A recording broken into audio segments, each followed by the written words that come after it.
I made a video a few weeks back explaining my views on the Battlefield 5 launch trailer and how it was being perceived by people.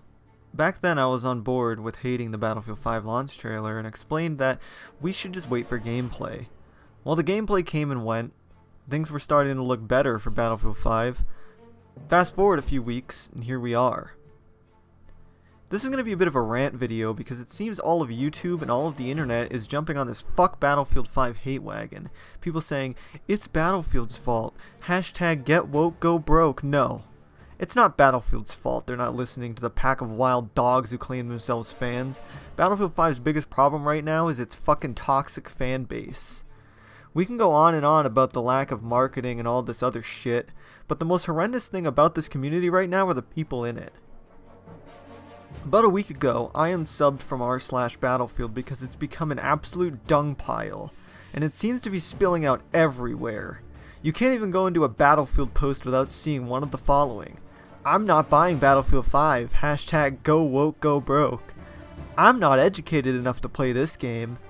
It's not Battlefield anymore, you fucked it up, DICE. Glad it's another year of Battlefield 4. Fuck you, DICE, you SJW cucks. What is this? It's mob mentality. It's the same hive mind that leads to so many things like the Infinite Warfare hate train. So many people who aren't even Battlefield fans, people who don't give a shit about the series, are just hopping in to exclaim their displeasure at EA, and you know what the most sad thing about it is? EA, for once in their lives, did nothing wrong. I know it's hard to believe it, but it's true. Sure, you could say that their staff's statements to the fans is stupid marketing, but that is not reflective of the practices they're using in Battlefield 5.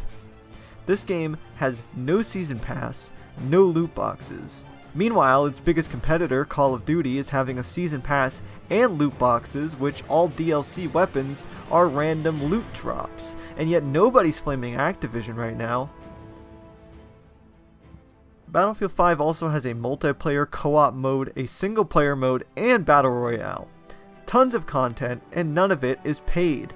Not to mention, DICE has taken tons of criticism from Battlefield 1 skeptics and have done their best to include them. Customization, which was highly asked for, despite all the ignorant trolls who will tell you otherwise. I've seen threads among threads of people asking DICE for customization be added to the game. Before Battlefield 5, which was announced, people were bitching incessantly about not being able to customize their gun. Now that these things are handed to them on a silver fucking platter, they do not want it. And why is that? Well, because there's women. And people don't want to, quote, be woke, despite politics not even being directly shoved in your face. People act like DICE made a statement saying, hey, we're left-wing feminists, buy our games, you gross men. They just put women in the fucking game.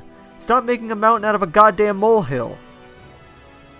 And to the people who say, well, my historical accuracy, send me an article on Twitter where DICE states Battlefield 5 is going to be a realistic, authentic World War II experience. I'll wait.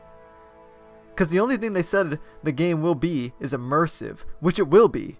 All Battlefield games are immersive. Immersion doesn't mean authentic or realistic. Wolfenstein, for example, is an immersive game because of its themes and its sound design.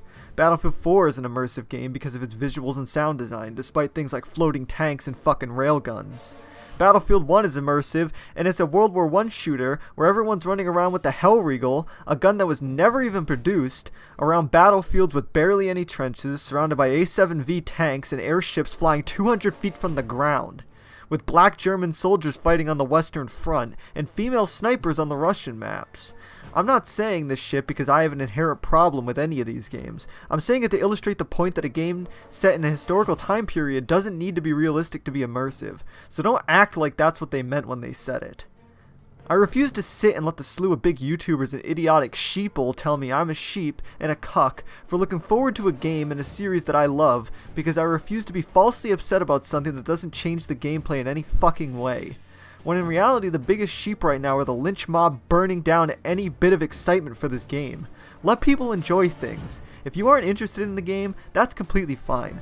But if you decide you're not buying it because you feel like DICE is pouring a political agenda down your throat, seriously, grow up.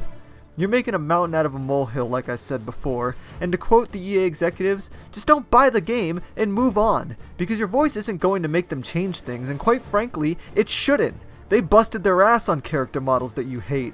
Those engineers who spent endless nights cracking down to a deadline to make sure that this game is the best that they can make it, I don't care that pre-orders are low. They will inevitably pick up, and I don't care that people are more interested in being hypocrites than they care about things that actually fucking matter in the game, like maps, guns, weapons, vehicles, etc., etc.